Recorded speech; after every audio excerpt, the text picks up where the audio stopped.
Hello students. So now today is our day 14 of unit 3.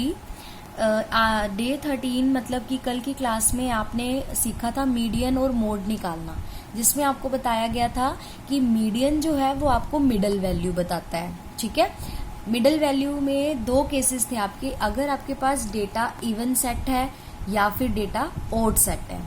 अगर आपके पास data का odd set है, जैसे सपोज 7 वैल्यूज हैं किसी डेटा में, तो मीडियन क्या होगा? बीच वाली एक वैल्यू, 3 लेफ्ट साइड से छोड़ दो, 3 राइट साइड से छोड़ दो, बीच वाली जो हो जाएगी वो आपका मीडियन हो जाएगा. पर अगर आपका इवन वाला केस है तो मैंने आपको बताया था आपको 2 मीडियन के वैल्यूज मिल रही थी, तो बीच की दोनों मिडल वैल्यूज को आपने प्लस करके 2 से डिवाइड कर दिया था. फिर बात आई थी मोड की. मोड में क्या करना है? जो वैल्यू, जो ऑब्जर्वेशन सबसे ज्यादा बार रिपीट हो रही है वो आपका क्या होगा? Mode.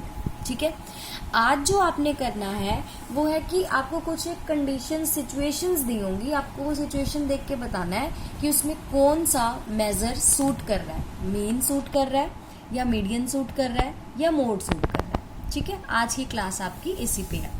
Which measure of central tendency do you think is most useful? ठीक है, जैसे for example we have a situation, you must decide upon the number of chapatis needed for 25 people called for a fest. क्या कह रहे हैं कि आपके घर कोई एक फेस्ट है, कोई एक प्रोग्राम है, उसमें आपने 25 लोगों को बुलाया है. ठीक है, तो आप कितनी चपातीज उनके लिए बनाओगे? तो इसमें आप कौन सा मेथड यूज़ करोगे? मीन यूज़ करोगे, मीडियन यूज़ करोगे या मोड यूज़ करोगे? सिंपल. हम क्या मान के चलेंगे कि मान लो कोई बच्चे आ रहे हैं, बड़े आ रहे हैं, हम उनके अकॉर्डिंगली मान के चलेंगे. कोई 2 रोटी खा रहा है, कोई 4, कोई 3, कोई 1.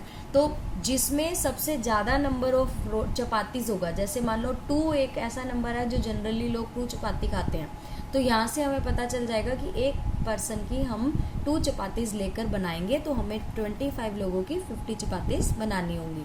तो मतलब यहाँ पे कौन सा मेथड सूट करेगा? मोड. ठीक है, मीन क्यों नहीं करेगा? मान लो 25 लोग हैं, आप एक से पूछोगे वो कहेगा 1, अगला कहेगा 3, फिर कहेगा 4. तो क्या आप इन सब का मीन निकालोगे? मीन निकालोगे तो आपको पता चलेगा 20. तो क्या आप एक बंदे की 20 चपातीज बनाओगे? नो. तो मीन यहाँ पे सूटेबल नहीं है. क्या सूटेबल है यहाँ पे? मोड.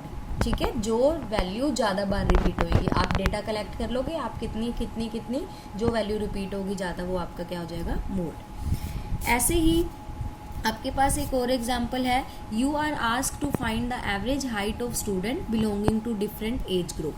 आपको क्या कहा गया है? क्या कहा गया है कि क्या फाइंड करना है? एवरेज हाइट फाउंड करनी है. किसकी? डिफरेंट एज ग्रुप्स की. ठीक है, तो एवरेज हाइट फाउंड करने के लिए आपको क्या करना पड़ेगा? जैसे डिफरेंट एज ग्रुप्स के पर्सन्स ले लोगे, जैसे 16 ईयर्स के इतने लोग ले लिए, 17 ईयर्स के इतने ले लिए. हर एज ग्रुप की हाइट आप लिख लोगे, तो आपको एवरेज हाइट बतानी है. जो वैल्यू ज़्यादा रिपीट होगी वो आपका क्या हो जाएगा? आंसर. तो वैल्यू रिपीट मतलब मोस्ट अकर वैल्यू कौन बताता है? मोड. सिंपल. नेक्स्ट एग्जाम्पल है representing the marks scored by student in a test.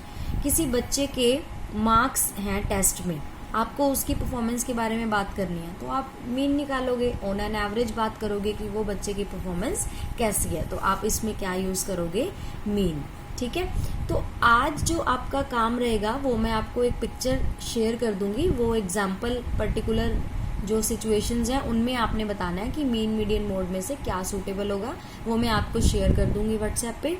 और एक चीज़ और रिमाइंड करनी है, आपने ध्यान रखना है कि आपका आज क्विज डे है. लीड पेरेंट ऐप पे आपको एक क्विज मिलेगी. वो क्विज सभी बच्चों ने अटेम्प्ट करनी ज़रूरी है, और इस क्विज के अटेम्प्ट करने से आपको कॉइन्स मिलेंगे. ठीक है, तो ये क्विज डे है आपका आज. तो लीड पेरेंट ऐप पे प्लीज़ आज का क्विज जो है वो आपने ज़रूर अटेंड करना है. Thank you students.